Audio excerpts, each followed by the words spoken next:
روس نے سابق شامی صدر بشار الاسد اور ان کے خاندان کو پناہ دے دی۔ اہم خبر آپ کو دے رہے ہیں، روس نے سابق شامی صدر بشار الاسد اور ان کے خاندان کو سیاسی پناہ دے دی ہے۔ روسی میڈیا دعویٰ کر رہا ہے کہ سابق شامی صدر بشار الاسد اور ان کا خاندان اب روس میں ہیں۔ آپ کو بتائیں کہ اس سے پہلے بشار الاسد کی طیارہ حادثے میں ہلاکت کی متضاد خبریں سامنے آ رہی تھیں۔ دمشق میں باغیوں کے داخل ہونے سے پہلے ہی بشار الاسد ایک طیارے میں نامعلوم مقام کی جانب روانہ ہو گئے تھے۔ بشار الاسد 8 دسمبر کی الصبح آپ کو بتائیں کہ دمشق سے فرار ہوئے تھے، یعنی گزشتہ روز وہ ہیں صبح دمشق سے فرار ہوئے تھے۔ نیو یارک ٹائمز نے رپورٹ دیا ہے کہ طیارے کے متعلق افواہیں بھی گرم رہیں کہ طیارہ گر کر تباہ ہو گیا۔ آپ کو بتائیں کہ غیر ملکی خبر رساں ایجنسی بتاتی ہے کہ روس نے سابق شام کے صدر بشار الاسد اور ان کے خاندان کو انسانی ہمدردی کی بنیاد پر سیاسی پناہ دے دی ہے۔ روسی چینل 1 نے بھی کرملن ذرائع کے حوالے سے بتایا ہے کہ سابق شامی صدر بشار الاسد اور ان کے خاندان اب روس میں ہیں۔ اس سے پہلے بشار الاسد کے طیارے حادثے میں ہلاکت کی متضاد خبریں بھی سامنے آ رہی تھیں۔ ناظرین آپ کو بتائیں کہ شامی اپوزیشن فورسز نے مختلف شہروں کے بعد دارالحکومت دمشق پر بھی کنٹرول حاصل کر لیا اور صدر بشار الاسد ملک سے فرار ہو گئے۔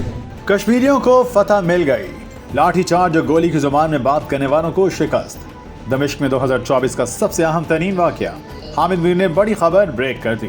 سوشل میڈیا کی ویب سائٹ ایکس پر ایک ویڈیو ٹویٹ کرتے ہوئے سینئر صحافی حامد میر نے کہا کہ آج آزاد جموں کشمیر میں یہ بڑا ہجوم دیکھیں، آپ یہ پاکستانی میڈیا پر نہیں دیکھ سکتے، لیکن کشمیریوں کو اب کسی کنٹرولڈ میڈیا کی توجہ کی ضرورت نہیں ہے۔ حامد میر نے بتایا کہ آزاد کشمیر کے شہریوں نے بتایا کہ وہ ٹی وی چینلز اور اخباروں کی حمایت کے بغیر اپنا پیغام پھیلا سکتے ہیں۔ حامد میر نے کہا کہ کشمیریوں کے ساتھ لاٹھی اور گولی کی زبان میں بات کرنے والوں کو ہمیشہ شکست ہوتی ہے۔ ان کا مزید کہنا تھا کہ صحافیوں کے گھروں میں چھاپے مارنے والے یہ تو بتا دیں کہ ملزم کون سی FIR میں مطلوب ہے۔ حامد میر نے بتایا کہ تحریر الشام کا دمشق میں داخل ہونا 2024 کا اہم ترین واقعہ ہے۔ بشار الاسد کو روس اور ایران کی حمایت حاصل ہے، تحریر الشام کو ترکی سپورٹ کر رہا ہے۔ بشار الاسد اور تحریر الشام کی قیادت کو امریکہ نے دہشت گرد قرار دے رکھا ہے، دونوں کو سیز فائر کر کے مفاہمت کرنی چاہیے۔ واضح ہے کہ یہ سینئر صحافی حامد میر کا ذاتی نقطہ نظر ہے جسے ادارے کا متفق ہونا ضروری نہیں۔ عمران خان کو رہا کرنے کی آفر، معاملہ طے پا گئے تو احتجاج کیوں کیا؟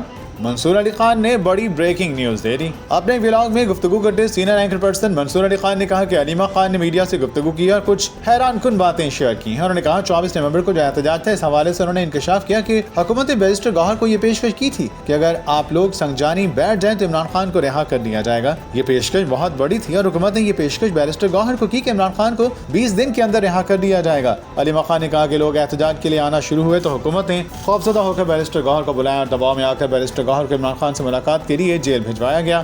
منصور علی خان نے سوال اٹھایا کہ میرا ایک پوائنٹ ہے کہ بیرسٹر گوہر اس بات کی تصدیق کیوں نہیں کرتے؟ بیرسٹر گوہر کو سب سے پہلے یہ بات بتانی چاہیے تھی اور اس بندے کا نام بتانا چاہیے تھا جس نے یہ آفر، پوری بات بتائیں، آدھی نہیں۔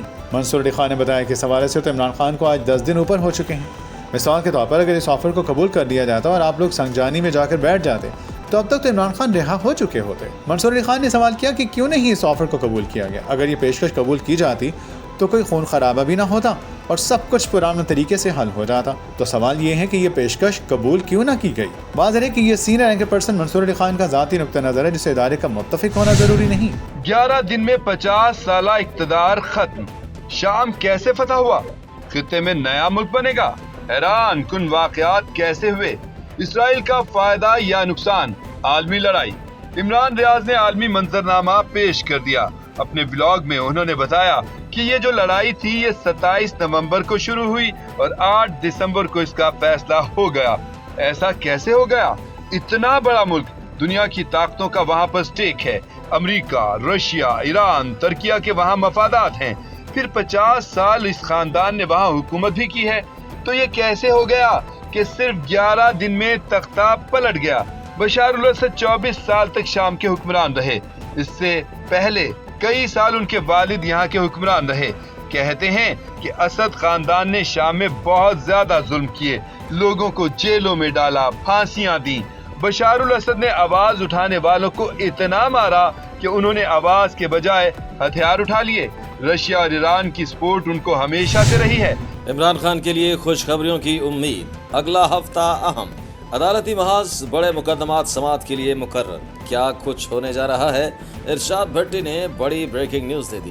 اپنے ویلاگ میں گفتگو کرتے ہوئے सीनियर साहब इरशाद भट्टी ने कहा कि हुकूमत के बनाए हुए और हुकूमत के बनाए हुए तो आईनी बेंच और लगाए हुए जस्टिस अमीनुद्दीन जो आईनी बेंच के सरबराह हैं, यानी जस्टिस अमीनुद्दीन की सरबराही में आईनी बेंच 9 दिसंबर से बड़े अहम केसेस की समाअत करने वाला है। इरशाद भट्टी ने बताया कि जस्टिस अमीनुद्दीन की सरबराही में 7 रुकनी बेंच जिसमें justice Jamal Khan Mandokhail, justice Mohammad Ali Mazhar, justice Hasan Azhar Rizvi, justice Musarrat Hilali, justice Naeem Akhtar Afghan और जस्टिस शाहिद बिलाल शामिल हैं। ये 7 जजेस 9 दिसंबर से बड़े ही अहम केसेस की समाअत करने वाले हैं। इरशाद भट्टी ने कहा कि इस बेंच में ना जस्टिस मुनीब हैं, ना जस्टिस मंसूर अख्तर। जाहिर है अब आज़ाद अदलिया नहीं रही, अब अदलिया हुकूमत के अंडर आ गई है। इरशाद भट्टी ने बताया कि 10 और 11 दिसंबर को इमरान खान की 2 बड़ी अहम दरखास्तें आईनी बेंच सुनेगा। फवाद चौधरी के बयानात, जितने मुंह उतनी बातें। पीटीआई वाले विकेटें गिराते थे, आज उनकी सारी विकेटें गिर गईं। शहबाज शरीफ काम करें, लाशों पर सियासत नहीं होती। अली अमीन गंडापुर अपना मुंह बंद करें, अब बहुत हो चुका। शर्मिला फारूक ने सारा कच्चा चिट्ठा खोल दिया, बड़ा इंकशाफ कर दिया। निजी टीवी के प्रोग्राम में गुफ्तगू करते हुए सीनियर सियासतदान और रहनुमा Pakistan Peoples Party doctor Sharmila Farooqui ने कहा कि फवाद चौधरी के बयान पर बात करते हुए मैं समझती हूँ कि ये उनकी ख्वाहिश या तजवीज़ हो सकती है, जितने मुंह उतनी बातें, लेकिन मैं ये समझती हूँ कि एक हुकूमत जनरल इलेक्शंस के नतीजे में आ चुकी है और इस हुकूमत को अपनी मुद्दत पूरी करनी चाहिए। मुल्क में सियासी इस्तेहकाम और इक्तिसादी इस्तेहकाम की ज़रूरत है और दोनों आपस में जुड़े हुए हैं। जब तक इक्तिसादी इस्तेहकाम नहीं आएगा, इस मुल्क के मुआशी हालात बेहतर नहीं होंगे। शर्मिला फारूकी ने कहा कि पार्लियामेंट की इज्तिमाई हिकमत अमली को चैलेंज नहीं किया जा सकता। माजी में भी हमारी यही शिकायत थी कि अदालत का वक्त कीमती है और वो आम आदमी को रिलीफ देने की बजाय आईनी मामलात में ही फंस कर रह जाती है, जिससे आम आदमी के मसाइल हल नहीं हो पाते। अब एक आईनी बेंच बन चुका है, मुकदमात इसमें चलेंगे और इसका फैसला हो और तमाम जजेस हमारे लिए इंतहाई काबिल एहतराम है। मैं समझती हूँ कि उनकी इज्तिमाई हिकमत अमली किसी बेहतरी का सबब बनेगी। रहनुमा Pakistan Peoples Party doctor Sharmila Farooqui ने बताया कि पीटीआई के अंदर जब लोग शमूलियत इख्तियार करते थे तो आपको याद है कि शहबाज गिल और ये सारे बैठकर शाम को प्रेस कॉन्फ्रेंसेस करते थे और कहते थे कि ये विकेट गिर गई, वो विकेट गिर गई। आज सारे उनको छोड़कर जा रहे हैं। शर्मिला फारूकी ने मजीद कहा कि लाशों पर सियासत नहीं होती। कुर्रम के अंदर जो लाशें गिरी हैं, जो मजमूई तौर पर खैबर पख्तूनख्वा के अंदर सिक्योरिटी के हालात हैं, इस पर कोई भी सियासत नहीं कर सकता, कम अज़ कम पीपल्स पार्टी तो नहीं कर सकती। इमरान खान को रिहाई की पेशकश पर शराइत, मामला कहाँ फंसा? ओवरसीज पाकिस्तानियों की मिन्नतें की जा रही हैं। इमरान रियाज खान ने बड़ी ब्रेकिंग न्यूज़ दे दी, तहलका मचा दिया। अपने वीलॉग में गुफ्तगू करते हुए senior anchor person Imran Riaz ने कहा कि हुकूमत 26 नवंबर से तवज्जो हटाने के लिए इस मुल्क में कुछ भी बड़ा कर सकती है। सबसे बड़ा इवेंट तो ये है कि इमरान खान को रिहा कर दिया जाए।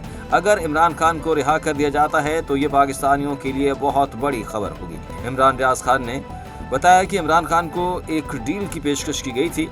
नवंबर में उनसे कहा गया था कि अगर वो अपने एहतजाज को ख़त्म कर दें तो 15 दिसंबर से पहले उन्हें रिहा कर दिया जाएगा। उन्हें खैबर पख्तूनख्वा के किसी इलाके में मुंतकिल कर दिया जाएगा।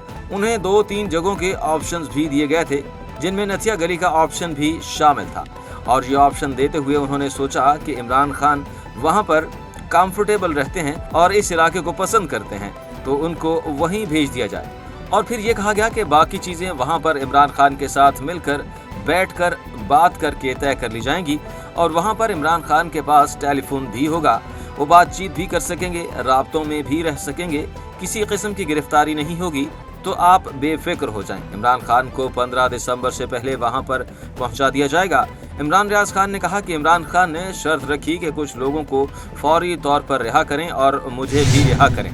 13 दिसंबर को दोबारा मार्च, बड़ा ऐलान, कप्तान की बहन छा गई, गिरफ्तारियों की नई लहर। समीना पाशा ने खबरदार कर दिया, बड़ी खबर ब्रेक कर दी। अपने व्लॉग में गुफ्तगू करते हुए सीनियर एंकर पर्सन और तजियाकार समीना पाशा ने कहा कि 13 दिसंबर को पीटीआई की तरफ से अपने शुहदा को खराज अकीदत पेश करने के लिए एक बड़ा मार्च किया जा रहा है, जो एक ताकत का मुजाहरा होगा। ये इज्तिमा पीटीआई के कारकुनों की ताकत और उनके आज़म का इजहार होगा और एक बार फिर ये दिखाया जाएगा कि पीटीआई अब भी खड़ी है और मैदान में है, बावजूद इसके कि हजारों कारकुन गिरफ्तार हो चुके। समीना पाशा ने कहा कि अब ये जरूर दिखाया जा रहा है कि अलीमा खान, हत्ता कि वो मीडिया से बात करती हैं तो वो कहती हैं कि हम किसी नंबर का ऐलान करने की पोजीशन में नहीं हैं, क्योंकि जब तक हमारे लोग लापता हैं हम ये नहीं कह सकते कि ये नंबर हैं, कितने हैं या कितने नहीं हैं।